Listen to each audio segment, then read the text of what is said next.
संतों का आशीर्वाद लो। इस दुनिया में भगवान की कृपा का एक ही लक्षण है। कैसे पता लगेगा कि भगवान की कृपा हो रही है?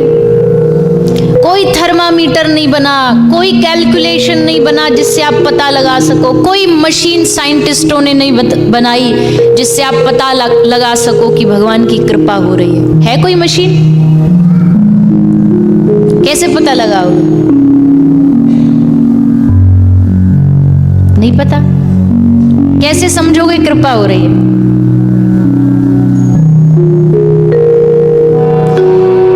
जब संत मिलन हो जाए,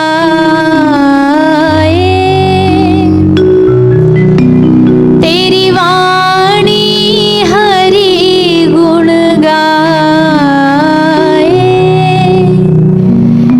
तब इतना समझ लेना,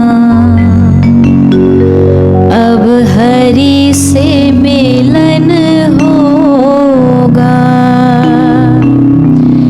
तब इतना समझ लेना, अब हरि से मिलन होगा।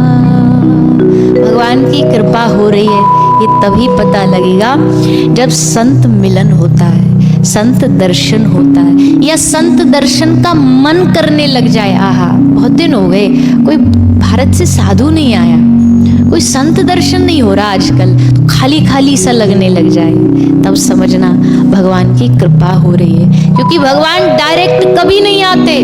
भगवान जब भी आते हैं किसी न किसी साधु संत के रूप में आते हैं, किसी वैष्णव के रूप में आते हैं। भगवान के दो तीन ही तो रूप है धरती पे।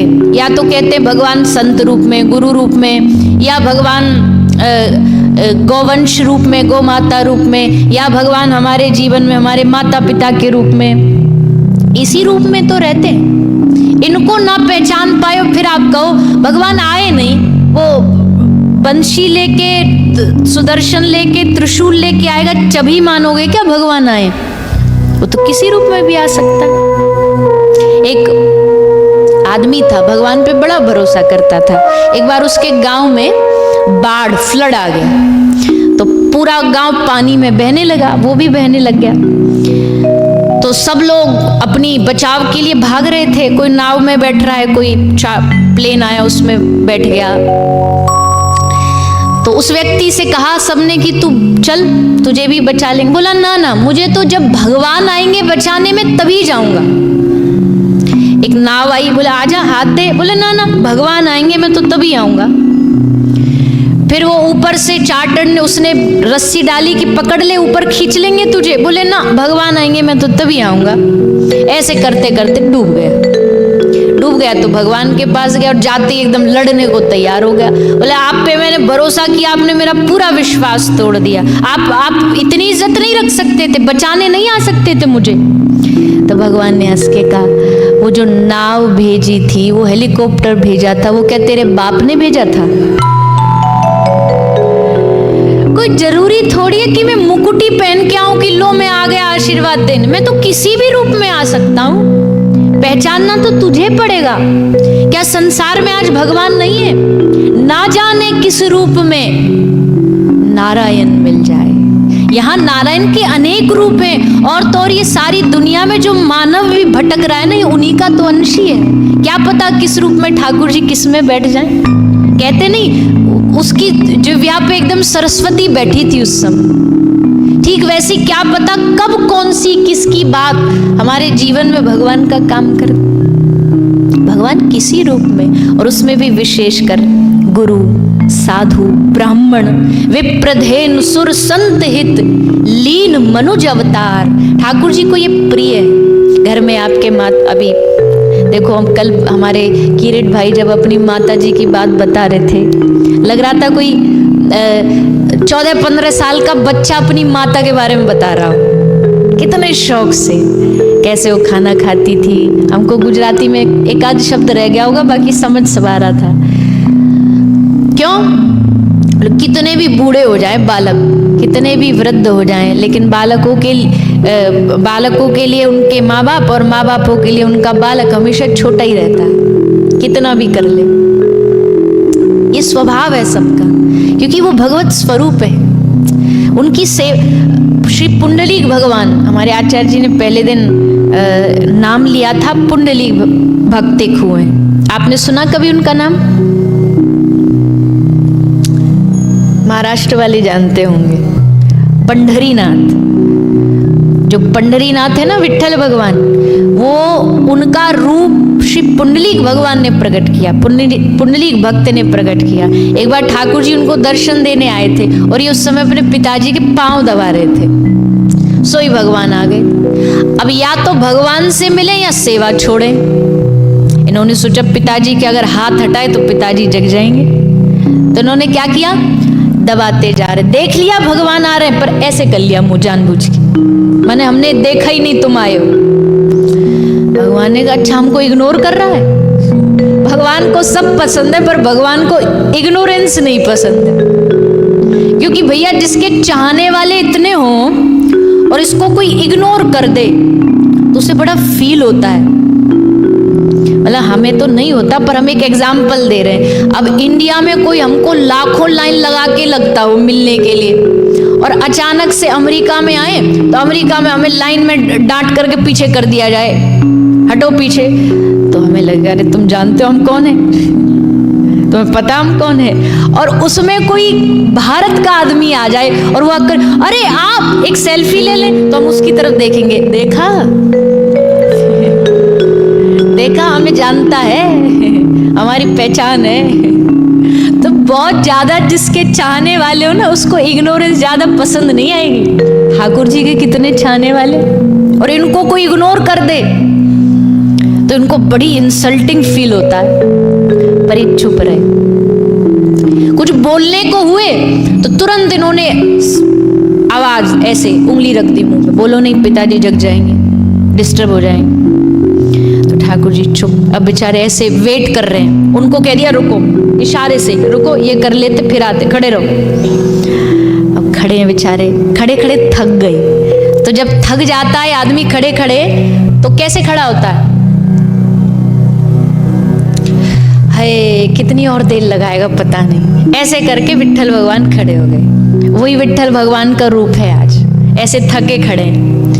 अब पुंडलीक भक्त ने देखा अच्छा थक गए, अरे नहीं इतनी भी बेइज्जती नहीं करनी चाहिए, थोड़ी तो रिस्पेक्ट देनी चाहिए। तो नीचे ईंट रखी थी, ईंट समझते, गुजराती में क्या बोलते हैं, ईंट, हाँ। तो ईंट को पैर से उधर कर दिया कि चलो कुर्सी नहीं, चेयर नहीं, ईंट पे बैठ जाओ, एटलीस्ट इतना तो वेलकम किया। तो ईंट दे दी। तो उसी ईंट पे पांडुरंग भगवान खड़े हो गए, जो आज भी जो मूर्ति है ना वो ईंट पे खड़ी है, बीट पे खड़ी है, बीट को विट्ठल नाम पड़ा। तो उस पे श्री ठाकुर जी खड़े हो गए, और जब पूरा चरण दबा लिए, सो गए पिताजी की, अब गहरी नींद में अब नहीं जगी, तब आए सेवा छोड़ के, और तब प्रणाम किया, प्रभु क्षमा करना, मैं आ जाता तो जाग जाते पिताजी। तो श्री पांडुरंग भगवान ने कहा अगर तू आ जाता ना तो मैं भी तुझसे मिलके 1 सेकंड में निकल के चला जाता, पर तेरी सेवा देख करके मुझे इंतजार करना बेहतर लगा, और आज मैं तेरी इस भक्ति को प्रणाम करता हूँ और कहता हूँ सदी सदी के लिए मैं इसी रूप में महाराष्ट्र में पंढरपुर में पूजा जाए, ताकि लोग आके ये क्वेश्चन करें कि ये शेप क्यों ऐसे अजीब सी विचित्र सी। तो पुंडलीक भक्त की कथा सुनाई जाएगी, और तब सुनाया जाएगा कैसे इन्होंने अपने माता पिता की सेवा करी और उसकी सेवा से इनको कितना लाभ प्राप्त हुआ। भगवान भी रीझते हैं माता पिता की सेवा से, गौ सेवा से, ब्राह्मण सेवा से। आज भैया माफ करना, पर आजकल जो सिस्टम चल गया है ना, ये वेस्टर्न कल्चर में चले ठीक है, पर भारतीय कल्चर क्या कहता है कि माँ बाप को आप वृद्धाश्रम में डाल दो। गांधी बापू के पास एक बार एक इनविटेशन आया, उन्होंने कहा कि बापू हम एक नया ओल्ड एज होम बना रहे, वृद्धाश्रम बना रहे, हम चाहते आप वहाँ आओ आशीर्वाद देने। तो गांधी बापू ने एक रिटन लेटर लिखा और उसमें कहा कि मैं आऊँगा पर आज नहीं आऊँगा, जिस दिन ये वृद्धाश्रम बंद होगा ना, उस दिन खुशियां मनाने आऊंगा, क्योंकि मेरे देश में वृद्धाश्रम, मेरे देश में कोई ओल्ड एज होम बनाए, ये मेरे भारत देश के लिए कलंक है माथे पर। हम तो ये भी कह रहे हैं गौशाला भी एक बड़े धिक्कार की बात है, गौशाला बनानी पड़ रही है। पहले कहाँ गौशालाओं की जरूरत थी? घर में गाय, घर में माँ बाप, उनमें घर में सेवा होती थी। आज देखो क्या दशा हो गई। आप अपने माता पिता की नहीं करेंगे और आप अपने बच्चों से फिर क्या आशा रख सकते हो बताइए?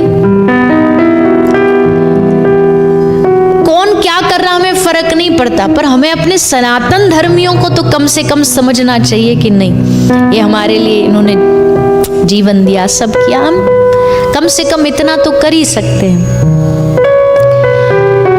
एक छोटा सा परिवार था, उसमें एक बूढ़े पिताजी रहते थे। तो बूढ़े पिताजी का अब शरीर थोड़ा थोड़ा खराब होने लगा। तो खराब होते होते फिर क्या हुआ, घर में जो बहू थी, जो डॉटर इन लॉ थी, उसने दादाजी को बाहर का एक कमरा दिया और उसमें एक बेल दे दी। बेल दे के कहा कि जब आपको कोई काम हो तो ये बजा देना, मैं आ जाऊँ। तो जब बजाते थे, कभी सुन जाता आ जाती, कभी जानबूझ के नहीं सुनती। एक दिन सुबह से शाम तक बेल नहीं बजी तो उसे लगा कुछ तो गड़बड़ है। तो वो आई, उसने देखा पिताजी जमीन पर गिरे हुए थे और चले गए। उसने कहा इनको कुछ प्रॉब्लम हुई तो उन्होंने बेल बजाई क्यों नहीं? इधर उधर देखा तो बेल थी नहीं। उसने खूब ढूंढा तो इतने में उसका एक 7-8 साल का बच्चा भागा बेल लेकर के। बोले तू इसको कहाँ लेकर के जा रहा है? उस बच्चे ने जो उत्तर दिया ना, उसकी आंख खुल गई। उसने हंस के कहा कि मम्मी, मैंने देखा कि आप दादाजी को इसी बैल को आपने दे करके रखा है। आप जब बूढ़ी होंगी तो मुझे नहीं खरीदनी पड़ती, इसलिए मैंने इसी को रख लिया कि ये आपके काम आ जाए।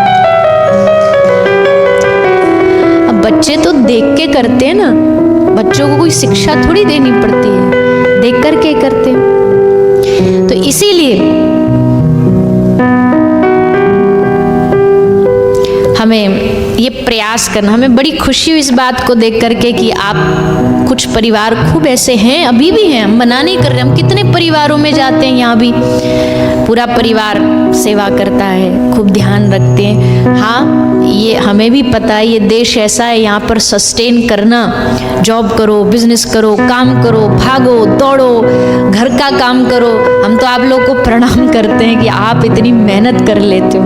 हमें तो भारत में सब बना बनाया मिल जाता है, कपड़े प्रेस करने वाले अलग मिल जाएंगे, रोटी बनाने वाले अलग मिल जाएंगे, लेकिन आप सब जितनी मेहनत करते हो वो कम नहीं है, सब प्रणाम के योग्य है। लेकिन साथ साथ में ये भी ध्यान रखना है कि जो हमारी परंपराएं हैं, जो हमारी सेवाएं हैं, ये धर्म की मिटनी नहीं चाहिए। पता रहना चाहिए भाई ये सनातन धर्म ही है, तो इसके जीवन में संतों का, माँ बाप का, इन सब का सम्मान होगा ही होगा। ये सनातन धर्म की पहचान है, ये भारतीय होने की पहचान है।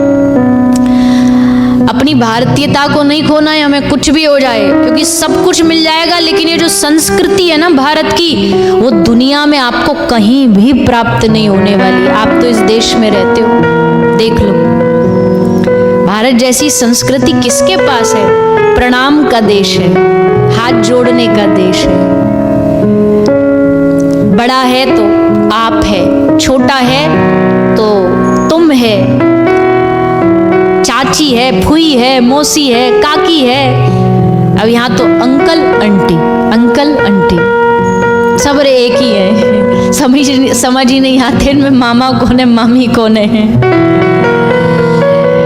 पर भारतीय कल्चर में देखो कितना पूरा भरा पूरा परिवार होता है। सारे जहां से अच्छा हिंदुस्तान। भैया कितना भी लग्जरी कहीं मिल जाए दुनिया में, पर भारत में कमियां भी हैं कुछ, हम उनको भी इग्नोर नहीं करते। हम उनके लिए भी लोग को कहते हैं सीखो विदेश से कुछ, करप्शन कम करो, गंदगी कम करो। यहाँ तो सब बन जाएंगे एकदम स्वच्छता की मूर्ति, और जैसे ही भारत एयरपोर्ट पे उतरे नहीं, राम राम राम राम, थक गए हम लोगों से कहते कहते। अपना देश है, इसको स्वच्छ नहीं करोगे तो बाहर देश में जाएंगे इसको स्वच्छ रखेंगे डर के कुछ नहीं डालेंगे। और इंडिया जाते, भारत जाते एकदम फ्री। हाँ, अब जो मन करे करो। तो भैया खैर अपने देश की तो अलग ही बात है, उस पर गर्व करो, अपने बच्चों को सिखाओ। अब यहाँ तो बच्चा को गलत करे तो डांट भी नहीं सकते, नेक डांटे तो पुलिस बुला ले। एक ऐसी बच्चे ने, हमें सच्ची घटना है, ऐसे बच्चे ने कोई पुलिस बुला ली, पिताजी को जेल डाल दिया, पिताजी जेल चले गए, वो डांट दिया होगा। अब जेल से निकले, पिताजी बोले बेटा एक बार भारत चलेंगे? तो बोले चलो पिताजी। तो पिताजी बेटा को लेके भारत आया, और भारत एयरपोर्ट पे उतर के एयरपोर्ट से बाहर ही निकला कि उसने उतारी चप्पल, बोले बेटा अब बुला पुलिस। अब मैं देखूं कौन सी पुलिस आती है तुझे बचाने। तो भैया कंपेयर करते हैं हम तो, क्योंकि दोनों दुनिया देखते हैं, तो दोनों दुनिया में एक बात समझ आती है, यहाँ पैसा है पर भारत के पास संस्कृति है, संस्कार है, और इसीलिए हम गर्व से ये बात कह पाते हैं कि सारे जहां से अच्छा हिंदुस्तान। पर अगर वो संस्कृति खत्म हो गई तो वी आर जीरो, कुछ नहीं बचेगा।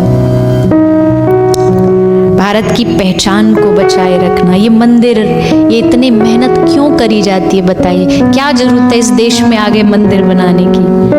क्यों दिन भर लगे इनमें, खप रहे हैं, दशावतार बनाओ, शिवलिंग बनाओ।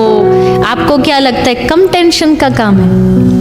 आज ये हो गया, कल वो हो गया, आज ये लीकेज हो गई, आज माइक चलता चलता बंद हो गया।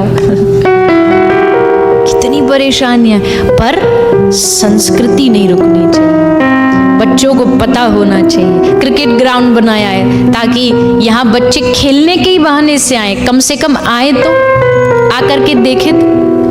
ये चीजें करनी पड़ती हैं, तब जाके संस्कृति बचेगी, और संस्कृति बचेगी तो हम बचेंगे, धर्म बचेगा तो हम बचेंगे। धर्म के नाम पे बंटने की आवश्यकता नहीं है। तू इस धर्म का, तू इस संप्रदाय का, तू उस देवी का, तू उस देवता का, चाहे तुम किसी देवी के, किसी देवता को मानने वाले हो, किसी गुरु, किसी धर्माचार्य को मानने वाले हो, मूल में भूलो मत कि हम सब सनातनी हैं।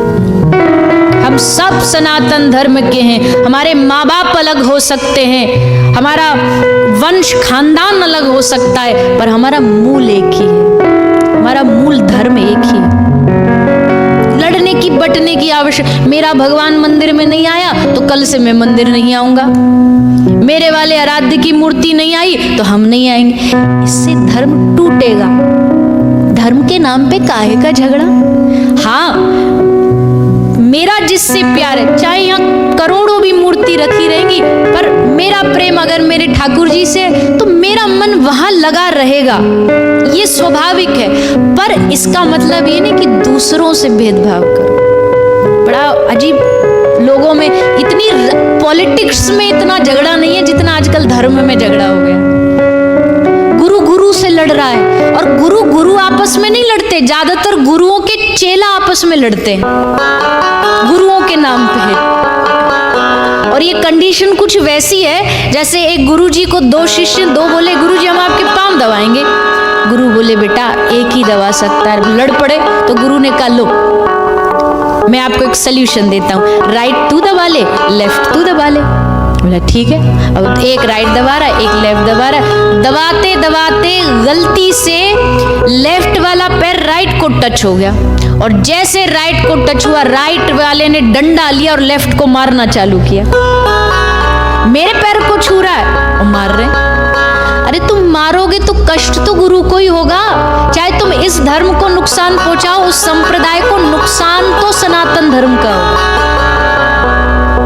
इसलिए बटना नहीं है, बिल्कुल नहीं बटना है, एकजुट होकर के चलना है, एक रास्ते पर चलना है, तब धर्म बचेगा, तब देश बचेगा।